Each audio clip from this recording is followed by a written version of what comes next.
I'm Craig Kenneth, a relationship coach and a psychotherapist. Every relationship is different and every breakup is different. Work with me and you'll get professional help on your situation.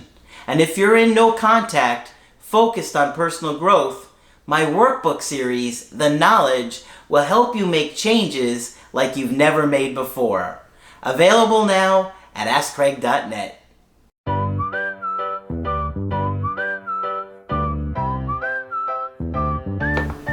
Hi there, I'm Coach Craig Kenneth. I'm Coach Margaret. And today we're going to be talking about loving someone with depression.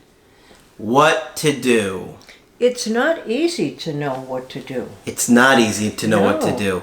In fact, I think it's incredibly difficult and confusing to know what to do, because I think oftentimes you feel hopeless and helpless in your ability to help that person. You can't help the person, and that's what feels the hardest.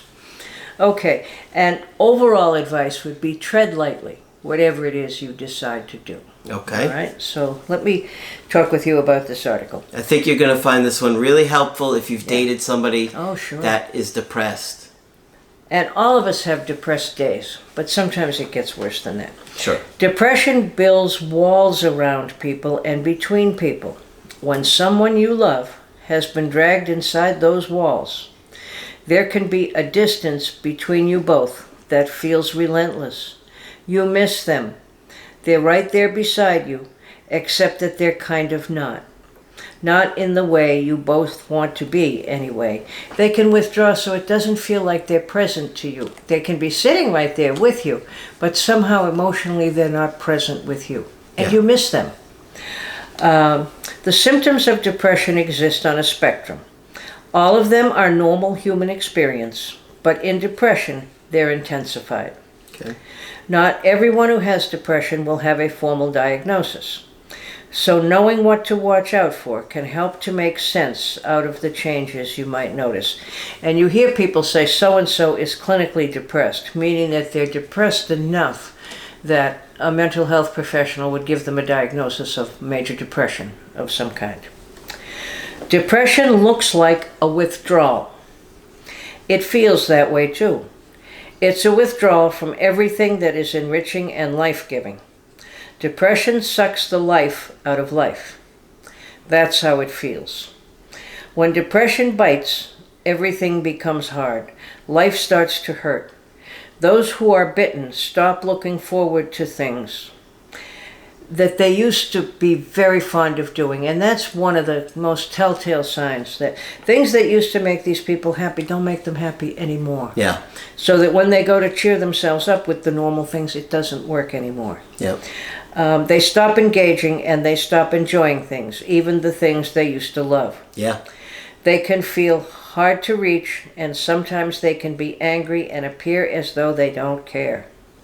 That isn't because they want to withdraw from you or push you away. They don't, although it can feel like they do. Sure. And one of the overlooked symptoms of depression is irritability. In other words, I'm going to get upset about things that I wouldn't normally get upset about. I was talking with a woman on a Skype call the other day who I've talked with before. And toward the end of the session, I asked her if she were depressed. And she said, "No, I'm not sad. Do I look sad?" I said, "No, you seem especially irritable." Okay. So that was the depressive symptom she was giving off. Like I say, I know this woman at least a little, and she isn't normally this irritable. She was mad at absolutely everybody in her life, right? And she said, "Oh yeah, I'll get back on the medication." Yeah, you do that. Depression is never a choice. And we have to fight what is a uniquely American mentality, that you can just snap out of it if you'll only try. Oh, yeah. Depression is not a choice. You're staying in here to just binge watch C-level movies instead of going out and do something. If you went out and did something, you'd feel much better. No, if I'm depressed, I don't have the energy to go out and do something, because energy takes, depression takes your energy away.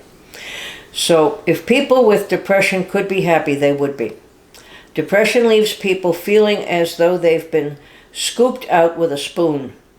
It's a hijacking of everything that feels good. The hopelessness, emptiness, and loneliness is relentless. If they knew how to be any other way, they would be. But people act like people choose depression. And I used to work with a very depressed woman who said she had had any number of people tell her that depression doesn't exist. Oh. And she could just snap out of it. Finally, she got angry and responded appropriately. It's okay to feel frustrated or angry. The helplessness of loving someone with depression can be frustrating, exhausting, and lonely. Sure. It's okay to feel angry at times, or as though you want to throw your hands in the air and walk away. You're human too. And when you love someone with depression, there will be times that you'll be in that arena too. You're fighting a common enemy, and it's depression, not the person beside you. Shape up, would you? Snap out of it. Exactly. Try to see through the symptom to the person that you know, because they're in there somewhere, okay? Though it probably doesn't feel like it a lot of the times. Right. And I numerous times have told parents that their kids were depressed. Oh no, he's not depressed. No, he's irritable. That's how kids show it, adolescents show it, and some adults. No, kids get extremely irritable and have headaches and stomach aches. Why do you think that is? Why? Yeah. Why do you think kids get so irritable? Because they have no idea what to do and how to feel, and so I think they just end up getting mad because they can't fix it.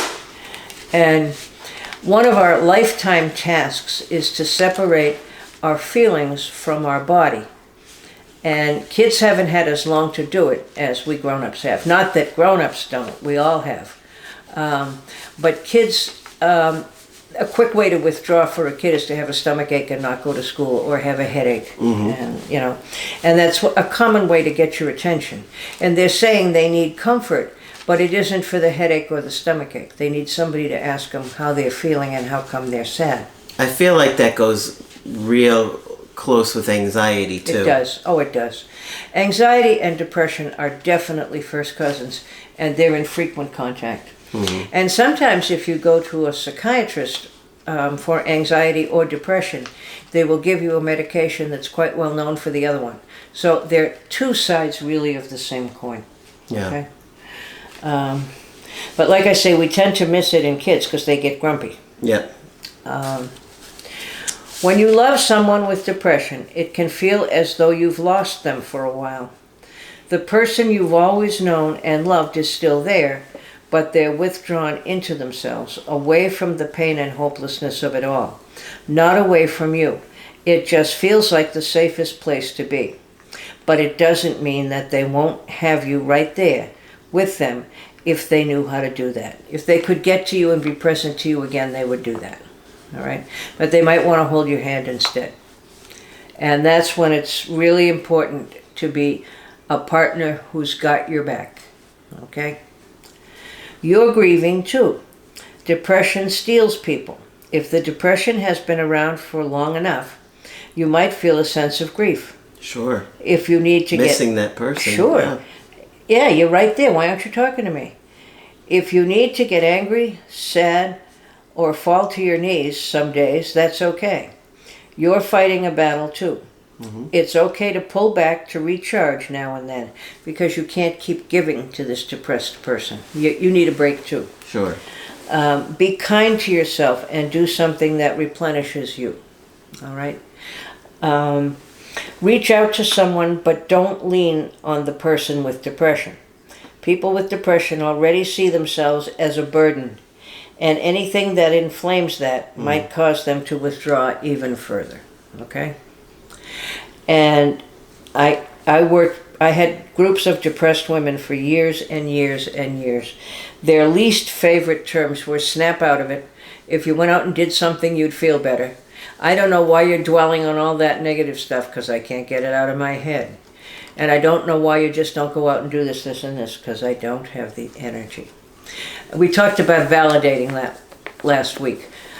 That would be very important, and that's the least validating thing you can say. So validation is very important. Very, very important. I see that you feel, and lots of people deny that they're depressed. I see that you don't seem to have a lot of energy today. No, I don't. For some reason, I just don't have any energy today. That's pretty validating, Yeah. okay? Saying, well, you look pretty gloomy this morning. What are you going to do for the rest of the day? Just sit there? Don't do that, okay? Because they cannot control it, all right? People with depression won't always have the words and will feel the burden of being with you when they don't know what to say or do. Let them know that you love the version of them too. That you love that version of them too. The one that has nothing to say or plenty to say, but will not say it. Let them know that you're there for them even if they don't want to talk. Silence with someone can be lovely when you're depleted.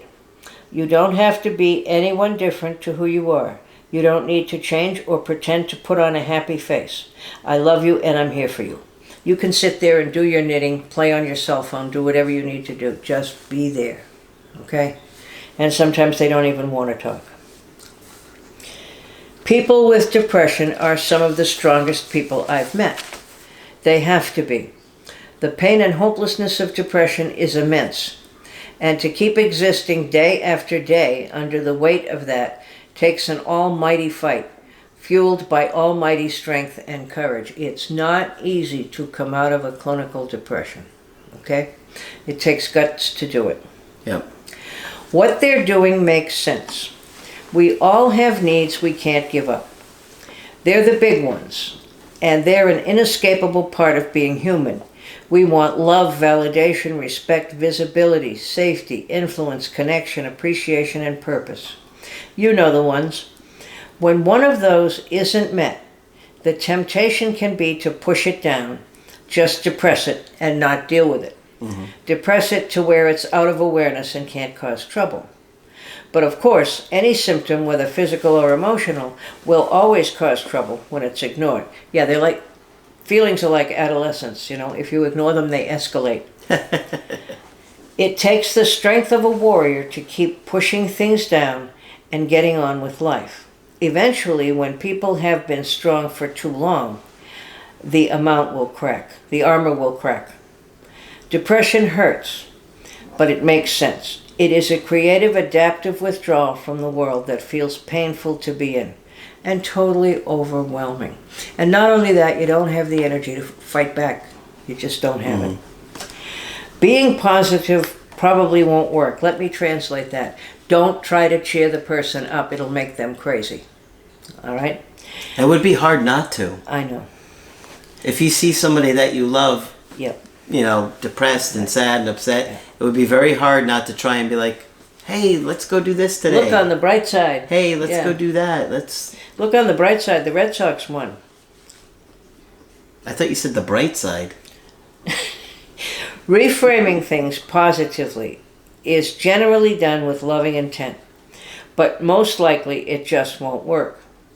The messages that are sent with love will likely be received as nobody understands. So if you try to cheer somebody up and they think you have no idea how I feel, yes, it just doesn't work, so don't even try it. For someone who is being caned by depression, there is no positive. Research has found that people who are already unhappy don't want to be talked to with a glossy view of life. They just want to be understood. What they want to hear is, I see how terrible you feel. The view of reality is shaped by a lifetime of experience, and sometimes the way people see the world is exactly the way the world is for them. Trying to push against this can work against what you're trying to do and intensify the loneliness and desperation of it all. Reframing things in a positive way is important, but it can't be forced. So if positive is out, what do I do now? Exactly. Yeah. What do I do? Yeah. You don't have to fix anything or change anything. If there was a way to do that, they would have done it themselves by now. Instead, acknowledge their pain. That's extremely important. I want this I know this is really hard for you, and validate what they are going through. I know you're hurting. All right? Which is most of what people ask, and that's it. Just acknowledge it. Act like you understand it.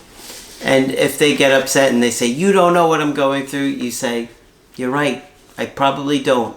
But I can see that you're hurting, and I see that. And if you want to tell me how you're feeling, I will sit right here, and I will listen. Mm-hmm. This is understandable, given what you're going through. Or, I know you're fighting a tough battle right now. Be the one who can be with them without having to change them. This will probably explode your own feelings of helplessness. Absolutely it does. Treating depressed clients can do that too. You do everything that's in the book and they still feel terrible. But reworking things toward a positive angle will ease your helplessness, not theirs. That helplessness you're feeling is the bit you're doing together. So is the pain and the confusion of that. That's what makes your love unconditional and your support something extraordinary. What this is saying is if you tune into a depressed partner enough, you're going to feel helpless, which is the helplessness they're feeling. And you're both going to feel helpless that you can't fix it. They now know you miss them and they want to get back to you, but they can't. You want to fix it and you can't, so you just be helpless together. And that helps. It divides the burden. Okay? Try not to let the negative talk go on and on and on and on. It's really important to hear people from where they are. But if the discussion of a negative thought goes on and on and on and starts to feel circular, it's not good for anyone.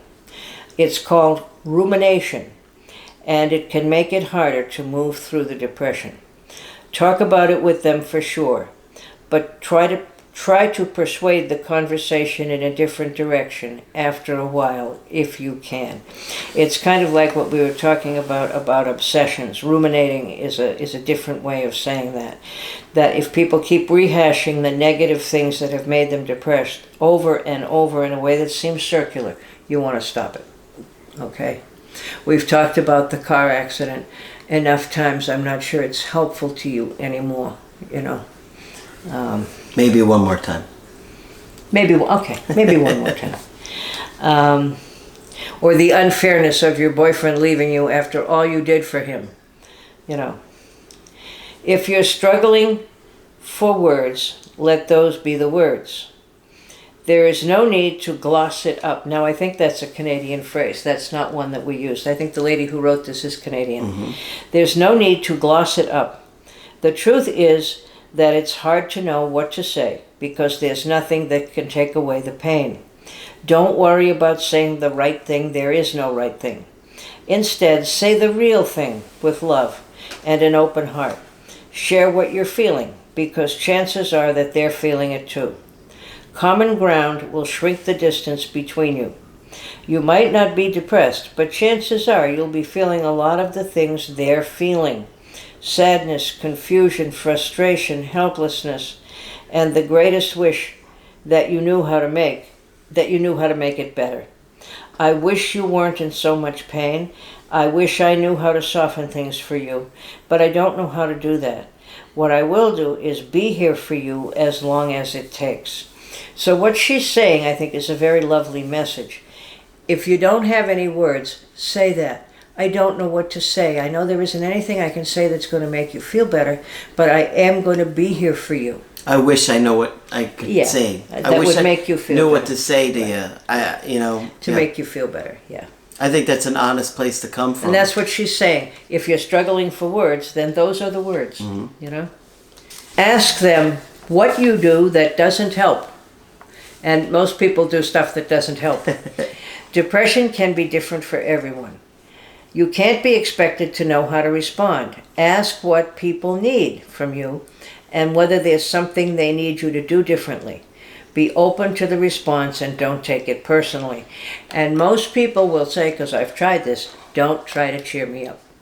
Okay, I won't. I will honor your feelings. Don't ask them what they're depressed about, which is the first thing everybody does because they hope it's not about them. When people are sad, they generally have an idea of why. Depression doesn't always work like that. Sometimes people will be aware of what has triggered their depression, but sometimes it won't be obvious. There's always a reason, but it may not be obvious. On paper, people with depression can look as though they have everything to be happy about. They can even believe that themselves. But depression doesn't play by any rules. Like, think of the people who committed suicide relatively recently in American history. Anthony Bourdain, the lady who makes the purses, Kate Spade, I think it was. And that wonderful comic, Mork from Ork. Robin Williams. Robin Williams. Now, there were people who had all the money in the world that they could ever want and looked like life was going great for them. But depression knows no rules. Okay? Yep. Anybody, anywhere. Yeah. It can happen to. Oh, yes. Try to initiate the things they used to love that depression has stolen. At a time when people need connection the most, depression forces distance. Do everything you can not to let it. Connection and positive feelings strengthen the brain against depression, and exercise can cause the same changes in the brain as antidepressants. The problem is that the very nature of depression will hold people back from doing any of these. And the first thing people do when they're depressed is isolate, which of course is the worst thing that you can do. All right? Don't wait for them to feel like doing things. They won't. Their depression won't let them. Depression is there to nurture withdrawal. Remember that. It does this by stealing motivation and creating exhaustion. Be tender, gentle, and loving, and reintroduce them to life. Connection and positive feelings. You're likely to get resistance, and a lot of it. Know that it isn't personal, and do what you can do anyway. And if people get to the point where, for, say, 4 weeks or more, they can't function and they can't go back to your life, then you want to think about your local clinic. Okay? And antidepressants do work. Now, I hate to date myself with Craig right here, but I remember when we didn't have them, or when they were very limited, and it would take a very, very long time for people to come out of a depression. What we've learned now is that if people get therapy and an antidepressant, they can recover pretty quickly. Whereas we might have been talking 2 years before medication, we might be talking 6 months now. Okay? So don't let it get so far that the person's life is starting to fall apart. Okay? Before you seek help. Yep. All right? And remember that it is not a weakness, and we have a terrible time with that culturally. I can have the most depressed man in the world come in to see me. And if I say to him, "Are you depressed, Mr. So-and-so?" he says, "No." Okay? So I do it back to him and I say, "I'm not either." And most people will laugh at that point. But it's unmanly to be depressed. It's weak to be depressed. We've all somehow been taught. And that's absolutely not true. Well, I think maybe that originated from a time where people were barely able to survive. I think you're right. You know, if you were living in the 1800s or the 1700s or whenever, and you were barely able to, you know, have food or shelter or whatever, yeah, a depression maybe would leave your family starving. What do you mean you're not going out on the moose hunt today? Yeah. We won't get a share of it. Yeah. Sure. So back then, but we're living in a much different time now where, you know, life is a little bit easier. Yeah. Okay. So anyway, if somebody is, and here's the other thing, always tell the depressed person not to beat themselves up. Because 9 times out of 10, 99 times out of 100, depressed people are really down on themselves. Sure. Okay? Yeah. Now, let's talk about this for a minute, Margaret. Let's say you're dating somebody, you're married to somebody who's been depressed for a while. They refuse to get help. They just stay in the depressed state. How much are you supposed to give of yourself before you say, I can't keep staying in this situation because my emotional well-being is being hurt here. I'm not able to live my life. You don't want to get help, and I can't keep living like this. Right, and don't wait too long to say that, because depression makes people want to do that. And they may get angry at you, but it's okay. If you're a serious partner, you're not going to let your loved person suffer a major illness. And you hear on television all the time, it's a legitimate medical illness. Sure. And you have to make some noise. And you have to set limits, and you have to say you have to go for help. But I would think that if you're in that situation, you would have an incredible amount of guilt about leaving them. If you felt like the situation was not improving. Well, you're farther down the road than I am. But I have known people to have to leave other people who have refused to get help. And the thing is, with most mental conditions these days, we have ways to treat them. We have medication to treat them. We have treatment programs to treat them. So after a while, you just can't tolerate it. And it's, you have to get treatment. There is treatment out there. You don't know that there isn't. You don't know it won't work. There's no treatment for that. I know it won't work. No, you don't. Sure. And until you try, I'm going to make your life uncomfortable. Sometimes you have to do that. But if you're really in a committed relationship and you care about this person, you can't let them stay there. Sure. Yeah, you can't. But there's only so much you can do. There's only so much you can do. People make decisions, and people are grown-ups. And that's right. If it becomes untenable for you at some point, then you let the person know that. And if they still don't want to do anything, you have to do what you have to do. Sure, because people might stay in this state for years before they get any help. People do. People do stay in this state for years. And one of the tricks is that for whatever reason, and depends on how much you know, then they have lost faith in any kind of treatment helping. Mm-hmm. Would you go to the doctor if you had diabetes? Well, of course I would. This is just as serious, and you need to go to the doctor. Absolutely. Yeah. Absolutely, I agree with that. Right. I'm just concerned for the people out there, too, that they may stay in a situation where they're getting depressed, they're so unhappy, their partner refuses to get help, and they're feeling so guilty, but at some point they have to look out for themselves. Yes, too. They do. And I think that's the rule for all of us, that we have to look after our own emotional well-being. Our job in this world is to be the best people we can be. And no one would want to leave a partner behind under those circumstances. And Sure. I have heard from many people saying, I kept saying I'd go for help, but I didn't. And then finally he or she left. Well, are you ready to go now? Yep. I had a guy recently that, was depressed for a long time, and the wife stayed by his side, and then finally he got help, and she said, I can't do this anymore, I'm leaving. And he's like, well, I'm on medication, I'm doing good. The doc, and she said, well, she asked the psychiatrist, do you think he's going to regress or, do better? And he said, well, obviously, there's no way to know, but I suspect he's going to do better. But she still said, you know what? I can't keep doing this. It was too late. She couldn't believe him anymore. Yeah. So don't wait too long, gang, if you're depressed. Don't wait too long to get help for anything that's wrong.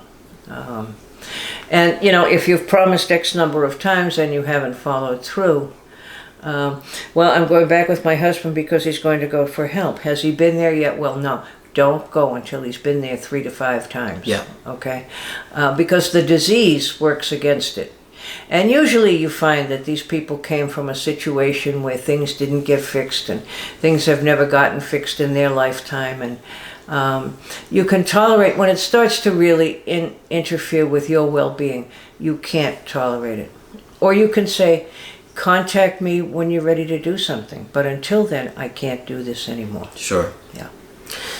A lot to think about. It happens with bipolar disorder often too. And I think the fear is that people are going to be shamed or embarrassed or treated badly by medical personnel, and no one sees it as a weakness. I can assure you again, no one sees it as a weakness. Okay? Do you think that stigma is more put on men than women? Much more. Women have much more permission to feel weak things like, I'm depressed, I don't feel good, my feelings are all over the place. I mean, for years we've been considered hysterical. We're used to it. You know, so if you think our feelings are all crazy, that's okay. I think it's much harder for men. And that's why I give you the example. You know, are you depressed? No. You know, most men aren't going to tell you they're depressed. Are you irritable? Yeah, I'm really crabby. I just told my boss off this morning, you know. And then I will read to them out of the Diagnostic and Statistical Manual of Mental Disorders that it's not a weakness. You know, and we can help you, and it's okay. Yep. Okay. So hopefully you found this helpful. I hope so. Did you want to say where you got the article from? I got the article from a website which I believe is Canadian, called Hey Sigmund, a reference to Sigmund Freud. That was Dr. Freud's first name, Hey Sigmund. And I've presented a couple of things to you before from this website. I like it very much. Of course, if you want to get our help personally, just go to my website, askcraig.net, sign up for the coaching option that works best for you. I do email coaching and I do Skype. Margaret would be an excellent resource for you if you're struggling with depression or your partner was. She's got tremendous experience in that area. So just click on Margaret on the top of the website. She can help you out with that. Yes. If you liked the video and what Margaret presented today, put a like on there for her. And that's it for this video. I need to say one more thing. I forgot to say one more thing. Humor can help. If your partner has not lost their humor, that's a good place to start. Absolutely. Humor is a great tool. I'm done. Okay. So that's it for this video. I'm Coach Craig Kenneth. I'm Coach Margaret. And we will talk with you soon.